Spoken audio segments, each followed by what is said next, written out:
Olá, saudações a todos! Hoje vamos falar sobre furto de uso. Você sabe o que é? Fica aqui que eu te conto tudo, incluindo exemplos do dia a dia para deixar o seu entendimento muito mais fácil.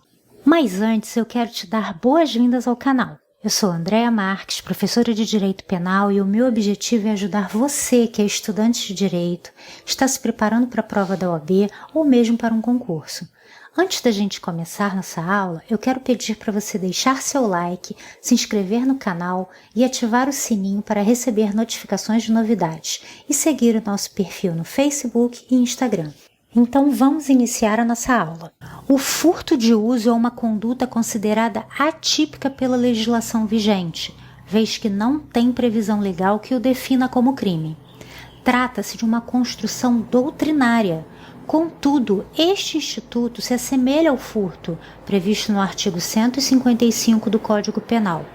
Apesar da semelhança, o furto de uso guarda diferenças fundamentais que precisamos estudá-las para entender quando aplicá-lo ao caso concreto.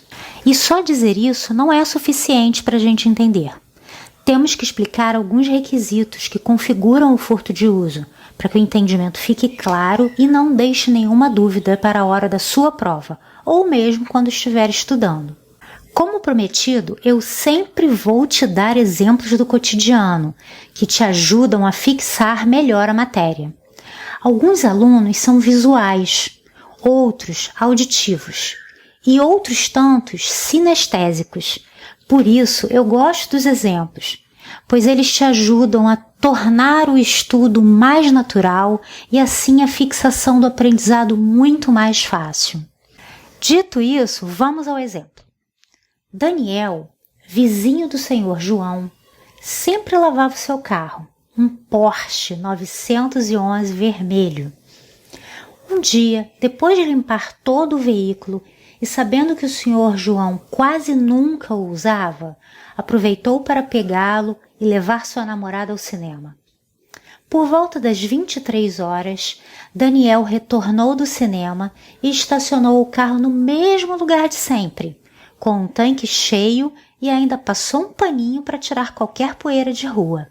Se fôssemos analisar o texto acima sem o conhecimento do furto de uso, diríamos que Daniel cometeu furto com arrependimento posterior. Porque o furto, artigo 155 do Código Penal, diz assim: subtrair para si ou para outrem coisa alheia móvel. Já o arrependimento posterior, previsto no artigo 16 também do Código Penal, fala que, nos crimes cometidos sem violência ou grave ameaça à pessoa, reparado o dano ou restituída a coisa, até o recebimento da denúncia ou queixa, por ato voluntário do agente, a pena será reduzida de 1 a 2/3. Com base nestes artigos que acabamos de ler, podemos afirmar que Daniel tomou para si coisa alheia móvel sem violência ou grave ameaça e, posteriormente, a devolveu ao seu dono. Correto? Errado. Então, vamos estudar os requisitos que caracterizam o furto de uso. O primeiro deles é que o bem precisa ser infungível. Nós sabemos lá do direito civil o conceito de fungibilidade, que descreve os bens fungíveis como sendo aqueles que permitem sua substituição por outro do mesmo gênero, quantidade e qualidade. Dinheiro é um exemplo clássico de bem fungível. Já os bens infungíveis são aqueles que não podem ser substituídos por outros da mesma espécie, por serem considerados bens únicos na sua essência. Uma obra de arte, por exemplo. No nosso exemplo, trata-se de um veículo que, além de alto valor, tem características únicas, como número do chassi, placa, quilometragem já consumida, possíveis acessórios, etc. Todas essas características tornam o bem único da sua espécie, portanto, um bem infungível. Outro requisito é a ausência de ânimo de assenhoramento, do bem para si ou para outrem, também chamado de animus possidendi. A exemplo do crime de furto previsto no artigo 155 do Código Penal, subtrair para si ou para outrem coisa alheia móvel, apesar da ausência de violência ou grave ameaça, existe o ânimo em se apropriar do bem subtraído, e o crime se consuma com a posse da res furtiva. Já no furto de uso, não existe desde o início a vontade de ter o objeto para si ou para outrem. O desejo é tão somente de usar e devolver no mesmo estado que se encontra.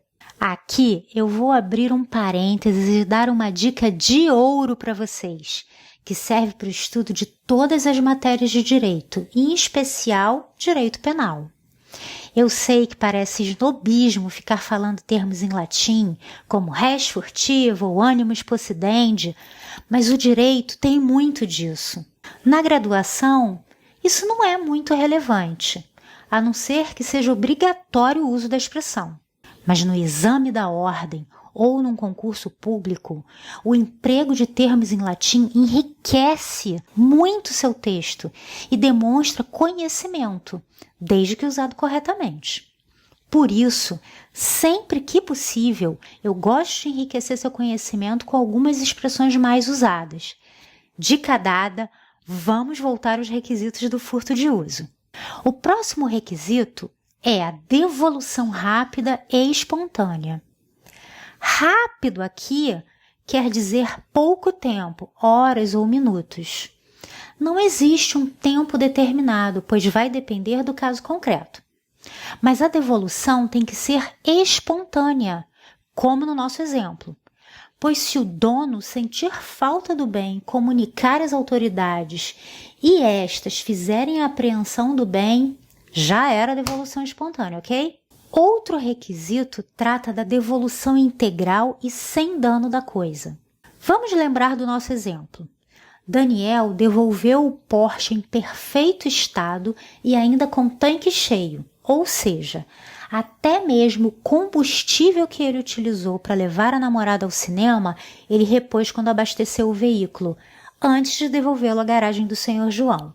E por último, mas não menos importante, está a devolução antes do conhecimento do dono. No nosso exemplo, o Sr. João nem desconfiou que seu carro não estava na garagem, pois em nenhum momento ele sentiu falta do bem. Entendeu o que é furto de uso? Fique atento, pois este instituto já caiu na prova da OAB. Vou deixar na descrição deste vídeo um link do Tribunal de Justiça do Estado do Rio de Janeiro, com acórdãos que tratam do furto de uso. Vale a leitura, pois lá você vai identificar os requisitos que acabamos de estudar. Gostou do resumo? Então deixe seu like, se inscreva no canal e ative o sininho para ser avisado das novidades. E siga o nosso perfil no Facebook e Instagram. Bons estudos! Vamos somar forças!